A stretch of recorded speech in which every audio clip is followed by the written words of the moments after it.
Sirika nizere ko umeze neza cyane, nizere ko kandi ugenda urushaho guhirwa cyane ibyo ukora bya buri munsi.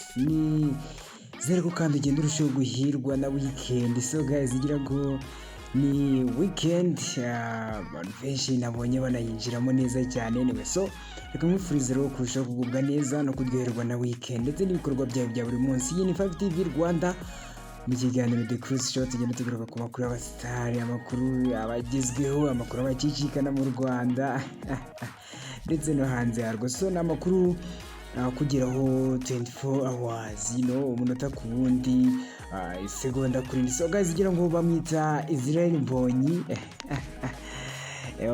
hamwe n'abandi bantu benshi bakomeye cyane muri mu gisata cya gospel. Harimo witwa nka James and Daniella, murabazi cyane, Abraham Minister, Jehovah Jireh Choir, Shalom Choir, Christus Regna, ni list ndende. So ngira ngo murabizi ko tugiye kwinjira mu cyumweru cya Easter ku bantu bayemera, cyangwa se Pasika ku bantu bayemera ndetse n'abayizihiza. So witwa Mbonyi na liste nyinshi y'aba gospel bazwi hano mu Rwanda bafite igitaramo. Ni igitaramo kiri muri Beka Arena, muri Beka Arena ahagiye kubera igitaramo cya Easter, cyangwa se igitaramo kizaba kitirirwa cyitwa Easter cyangwa se Pasika mu Kinyarwanda. Kiragwa abantu benshi bemera Kristo n'abakristo benshi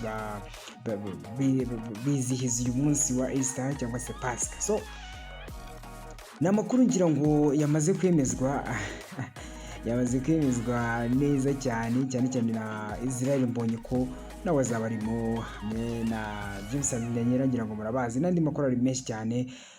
Akaba ari igitaramo kizaba ejo bundi kuri Beka Arena, aho kizatangira mu masaha ya saa 10. So guys, ngira ngo nimuze kuzahabura, ni tariki 31 z'uku kwezi kwa gatatu. So ubona ko ari igitaramo gishobora kuzaba kirimo itangaza butumwa ryiza cyane ku bantu, ndetse tuzabasha kugerayo, wenda twagerera igihe bazifatanya na Mbonyi, abakunzi ba James and Daniella ndetse n'abakunda amakorari, dore ko nayo muri iyi minsi asigaye ari hejuru cyane. So ubona ko ni ivugabutumwa ryiza cyane, ariko nanone mu buryo bwa showbiz, cause ibintu byose bibonera muri showbiz, muri angle y'imyidagaduro, ku bantu bashaka kwidagadura, abantu bashaka kuryoshya, dore ko na gospel nayo isigaye yarabaye ahantu heza cyane ushobora kujya ugamije kuruhuka, ugamije kureba uko bimeze, ariko nanone ni ahantu heza cyane ho gutambutsa ubutumwa, cyane ko gospel yamaze gufata indi ntera. Agira ngo nkunda kubivuga cyane,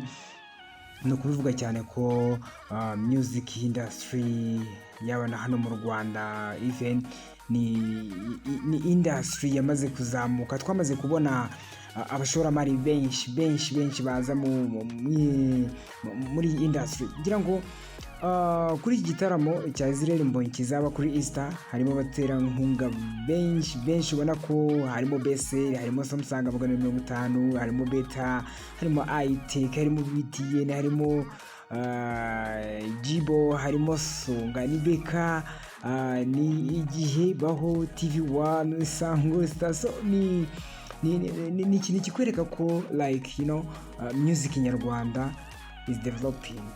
Honestly, is developing, you can't deny. Ntabwo wabihakana, ntushobora no kuba ufite uburyo bumwe cyangwa se ubundi bwo kubihakana, cause hari uburyo kimaze gutera imbere. So ngira ngo abantu benshi basigaye banikundira igisata cya gospel, cause twagiye tubona buryo ki ibitaramo bya gospel, even n'abahanzi bakora gospel batangiye kugenda bazamuka, ndetse kandi harimo gucuruza cyane ko abantu benshi basigaye ubona bitabira bashaka kwinjira muri gisata, dore ko umuziki ntabwo gicuruza, kubera ko umuhanzi yatumiye muri concert akishyurwa, kubera ko umuhanzi yamamaje even platform zabo zirahemba, yaba Insta yaba YouTube, so which means ko niba unakora gospel you can earn money, sibyo, wabona amafaranga, wabona everything. So niho hantu mbonera ko gira ngo n'abantu bakora gospel bitandukanye na kera twajyaga tuvuga tenda gospel singer ni umuntu wenda uri buze kuba ari bubonere mu mpano wenda bamuha kubera concert, cause mu gihe cy'abatewe wiringiye Imana ntabwo twajya tubona ama concert yishyuza, naho nishyuza agasanga gatari ibintu biri big deal cyane, but now kubera ko dusigaye tubona umuziki uri karite, haba ku muhanzi haba no ku gisata ubwacyo, hasigaye hari umuziki uri karite, abantu basigaye bifuza gukora music iri fresh ubyange cyangwa ubyemere. So ngira ngo ni byinshi bigenda bigarukwaho cyane kuri Israel Mbonyi ndetse na team bazakorana. Abantu benshi nahoze mbona babyishimiye cyane, abantu bari ready, barifuza kujyayo, barifuza kuhagera, barifuza kuba bari kumwe barifuza kuba bari kumwe na Israel Mbonyi, cyane ko ari umugabo navuga ko bakundwa, usibye na Mbonyi na James and Daniella, personally ndabakunda kabisa ndidekaraye. So bitewe nuko music bakora honestly ni music nziza pe, cause twagiye tubona abantu benshi bakunda iyi team, nawe nuza kumva music imwe muri zo uraza kumva ko ari ibintu byiza. So ngira ngo ni igitaramo kizaba kuri Pasika, kizatangira saa 10 za nimugoroba, urumva ko mugomba kuzahagerera igihe, hazaba hari abahanzi benshi bo twagiye tubigarukaho, haba n'abatavuzwemo hano muri iki kiganiro. So ngira ngo nimuzacikwe, nimuzahatangwe, tugenda tubamenyera byinshi cyane, tubagezaho amakuru abacicikana mu Rwanda ndetse no hanze. Rwibutsa ko yari Fyve-tvrwanda mu kiganiro The Cruise Show hamwe na Fyve. Reka nkubwira ngo God bless.